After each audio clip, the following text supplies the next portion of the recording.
হাতে মাখানো শিমের এই রেসিপিটি বানানো যেমন সহজ আর স্বাদে লাগে অপূর্ব। যদি কখনো না বানিয়ে থাকেন তাহলে একবার অবশ্যই এই রেসিপিটি দেখুন। নমস্কার, আমি জয়শ্রী।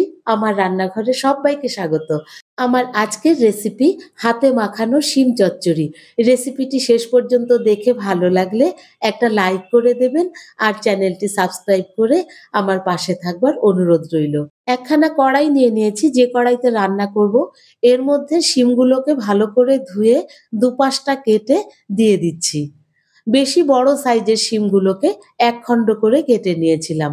সঙ্গে দিয়ে দিলাম ৮ থেকে ১০টা ছোট সাইজের আলুকে মাঝখান থেকে টুকরো করে কেটে, আর একখানা টমেটোকে এরকম পাতলা করে কেটে নিয়েছিলাম, ৪-৫ খানা চেরা কাঁচা লঙ্কা।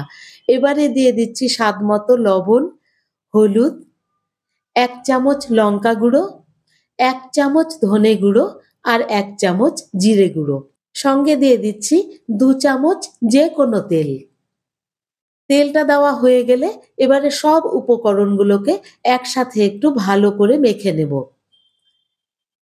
এই মাখাটার উপর কিন্তু রান্নার টেস্টটা অনেকাংশে নির্ভর করছে।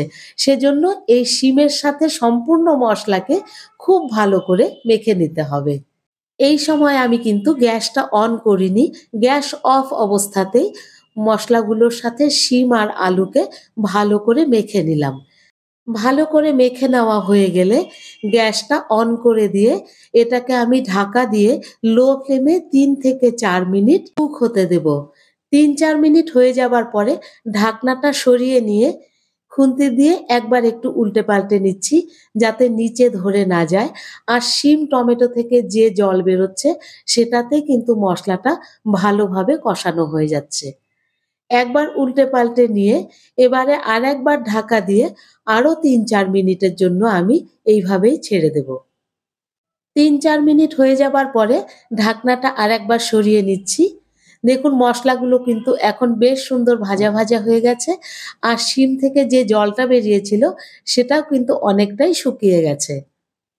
এবারে আরেকটু নেড়েচেড়ে উল্টে পাল্টে নিয়ে এর মধ্যে আমি দিয়ে দেব ১.৫ কাপ পরিমাণে জল।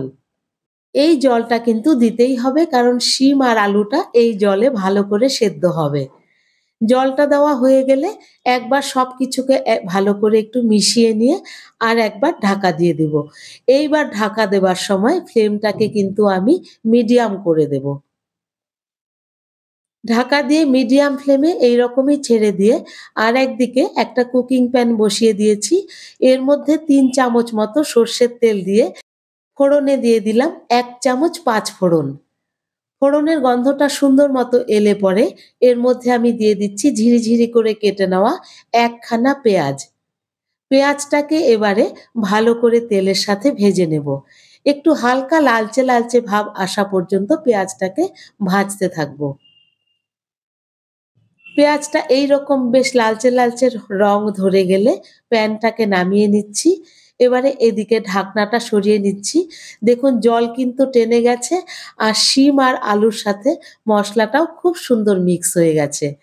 এখন আমি এর মধ্যে যে প্যানের মধ্যে পেঁয়াজটা ভেজে রাখলাম সেটাকে দিয়ে দিচ্ছি।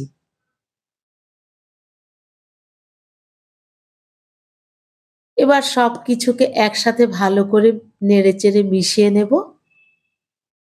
রান্না কিন্তু প্রায় শেষের দিকে। এই সময়েই রান্নার গন্ধটা অসাধারণ বেরোবে।